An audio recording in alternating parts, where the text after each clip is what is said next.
వీడు సిగ్గు చిలుక్కు తగిలించి వచ్చాడు రా అని. అంటే సిగ్గు అనేది చిలుక్కు తగిలించి వస్తాను. చిలుక అంటే ఇంట్లో గొళ్ళి ఉంటుంది, దాన్ని తగిలించి వచ్చాడు కాబట్టి సిగ్గులని వెదవని తిప్పారు.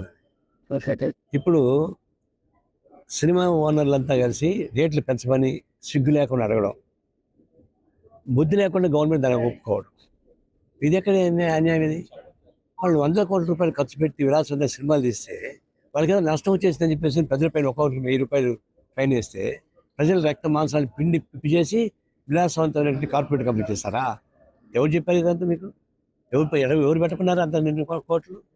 ఆ సినిమా థియేటర్కి పోతే నీళ్ళ బాటలు తీసుకోనిరు, బిస్కెట్లు తీసుకోనిరు, పిల్లలకి ఏమన్నా ఇవి తీసుకోనిరు. ఆడబెట్టుకుంటే కార్న్ఫ్లేక్స్ 500, వాటర్ బాటిల్ 200. ఎంత దోపిడీ ఇది?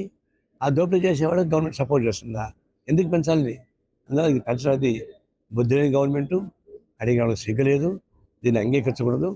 ఇది వాళ్ళ కష్టపడి వాళ్ళు తీసుకోవాలి తప్ప. చాలామంది వ్యాపారాలు చేస్తున్నారు, వాళ్ళు నష్టం వచ్చి కట్టిస్తున్నారా? సబ్సిడీ ఇస్తున్నారా? ఇవ్వలేదు లేదా? కాబట్టి ఇది ఒక విధంగా లూటీ, సినీ మాఫియా గవర్నమెంట్ కలిపి ప్రజల్ని లూటీ చేస్తూ ఉంది. మేము తీవ్రంగా